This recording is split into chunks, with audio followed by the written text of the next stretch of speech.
You're living in the most comfortable moment in human history, and it's quietly making many of us weaker, more anxious, and less healthy than we realize. The strange part? The way back is gentler than most people think. Take a moment and look around. Food is available almost any time you want it. Climate-controlled buildings keep you comfortable year-round. Cars carry you, elevators lift you, machines perform work that once demanded human effort, and the instant boredom appears, a screen is ready to fill the gap. For most of human history, this would have looked like paradise.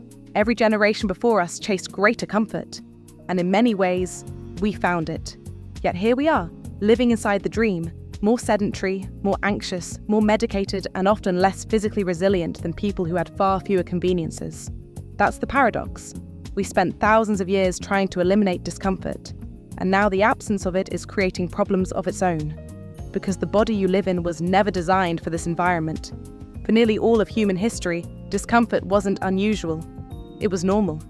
People walked constantly, experienced hunger between meals, worked physically, felt cold when it was cold, felt heat when it was hot.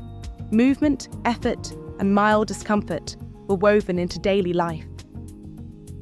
Researchers who study hunter-gatherer populations, including groups like the Hadza of Tanzania, continue to observe something interesting. These communities move significantly more than modern populations. They regularly experience effort, variability, and physical challenge, and they tend to experience far lower rates of many chronic diseases that dominate modern healthcare. They're not biologically superior. They're simply living closer to the conditions the human body's evolved to handle. Now consider the story of David Goggins. In his 20s, Goggins was nearly 300 pounds. He worked long nights spraying for cockroaches. He felt trapped in a life that wasn't going anywhere. Then one night he watched a documentary about Navy SEAL training. Something shifted. Instead of turning away from discomfort, he began moving toward it. Over time, he lost nearly 100 pounds and transformed his life. But here's the important part. The lesson isn't to punish yourself. The lesson isn't suffering for the sake of suffering. That's where many people misunderstand the story. Goggins didn't change because pain was magical. He changed because he rebuilt a skill many of us have lost. The ability to be uncomfortable on purpose, to experience difficulty, to stay there, and to discover that he could survive it. That ability isn't reserved for elite athletes. It's part of being human. Most of us have simply stopped practicing it. And that matters because living tissue follows a powerful rule. The body grows stronger in response to challenge.